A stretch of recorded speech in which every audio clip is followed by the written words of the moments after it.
दोस्तों, आज हम गुप्त वंश के महानतम शासक और भारत के नेपोलियन कहे जाने वाले सम्राट समुद्रगुप्त के बारे में जानेंगे। सम्राट समुद्रगुप्त गुप्त राजवंश के चौथे शासक थे। इनके पिता का नाम चंद्रगुप्त प्रथम था, जो गुप्त वंश के प्रथम महान शासक हुए। चंद्रगुप्त ने लिच्छवी राजकुमारी कुमार देवी से विवाह किया। समुद्रगुप्त उन दोनों की ही संतान थे।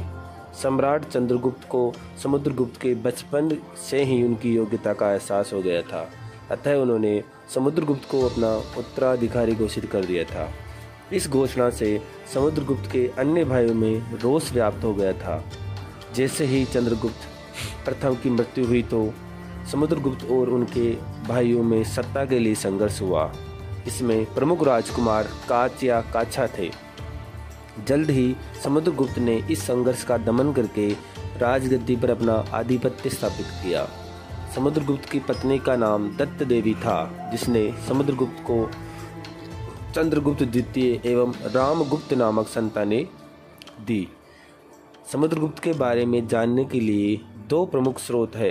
पहला है एरण अभिलेख, जो मध्य प्रदेश के एरण नामक स्थान पर बीना नदी के किनारे स्थित है। यह अभिलेख समुद्रगुप्त के राजनीतिक उत्कर्ष के बारे में बताता है।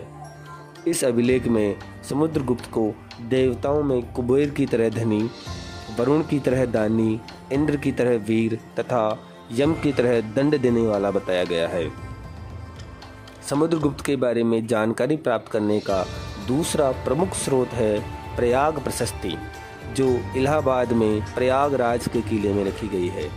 इस प्रशस्ति की भाषा संस्कृत, लिपि ब्राह्मी एवं शैली चंपू है, अर्थात यह गद्य एवं पद्य दोनों में लिखी गई है।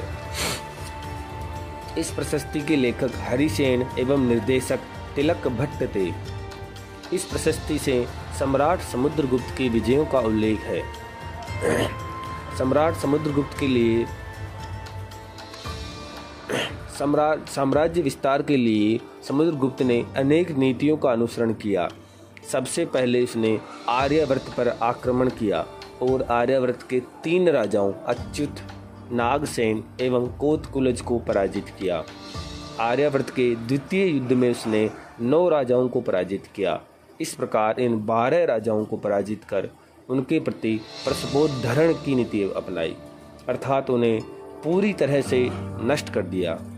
इसके पश्चात उसने दक्षिणापथ पर आक्रमण किया तथा वहां के 12 राजाओं को पराजित कर उनके प्रति ग्रहण मोक्षानुग्रह की नीति अपनाई, अर्थात इन राज्यों को जीतकर वापस लौटा दिया व उनसे भेंट व उपहार आदि प्राप्त किए। इसके पश्चात उसने 8वें राज्यों पर आक्रमण किया और उन्हें पराजित कर उनके प्रति परिचारीकृत की नीति अपनाई, अर्थात उन्हें जीतकर अपना सेवक बना लिया। इसके पश्चात सम्राट ने प्रत्यंत या सीमावर्ती राज्यों को विजित किया, जिसमें 9 राजतंत्र एवं 5 गणतंत्र शामिल थे। इनके प्रति समुद्रगुप्त ने सर्वकर दानाज्ञाकरण प्रमाणागमन की नीति अपनाई, अर्थात वे समुद्रगुप्त को सभी प्रकार के कर देते थे, उनकी आज्ञाओं का पालन करते थे तथा उसे प्रणाम करने के लिए वर्ष में 2 बार राजधानी में उपस्थित होते थे। समुद्रगुप्त ने विदेशी राज्यों पर विजय के क्रम में कुषाण राजा केदार, श्रीलंका के मेघवर्मा तथा शक राजा को भी पराजित किया तथा उनके प्रति कन्यादानोपनाय की नीति का पालन किया, अर्थात कन्या का दान करना। जिस प्रकार अपनी बेटी की विदाई में पिता का सर झुक जाता है, उसी प्रकार हारे हुए राजा को समुद्रगुप्त के दरबार में उपस्थित होकर हर वर्ष अपनी अधीनता दर्शाना होता था। समुद्रगुप्त ने अनेक उपाधियां भी धारण की, जैसे धरणीबंध, प्रतभ्यापतिरथ, चंद्र प्रकाश, कविराज इत्यादि। सम्राट समुद्रगुप्त ने अपने पूरे जीवन काल में एक भी युद्ध नहीं हारा, अतः उसे 100 युद्धों का विजेता भी कहा जाता है। समुद्रगुप्त का साम्राज्य पश्चिम में गांधार से लेकर पूर्व में आसाम तक तथा उत्तर में हिमालय के कीर्तिपुर जनपद से लेकर दक्षिण में सिंघल तक फैला हुआ था। सारे भारतवर्ष में पूर्ण शासन स्थापित करने लेने के पश्चात समुद्रगुप्त ने अनेक अश्वमेध यज्ञों का आयोजन करवाया और ब्राह्मणों और अनाथों को अपार दान दिया। शिलालेखों में दान देने की इस प्रक्रिया को चिरोत्सन्न अश्वमेधाहर्ता और अनेकाश्वमेधाजी कहा गया है।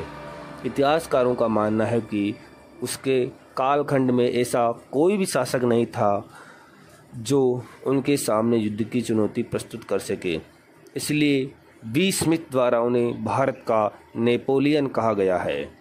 दोस्तों, यह वीडियो अगर आपको रोचक और इन्फॉर्मेटिव लगा हो तो हमारे चैनल फैक्ट विद वेद को ज़रूर सब्सक्राइब करें तथा बेल आइकन को भी ज़रूर दबाएं ताकि आने वाले ऐसे ही रोचक वीडियोज़ की जानकारी आपको सबसे पहले मिल सके। धन्यवाद।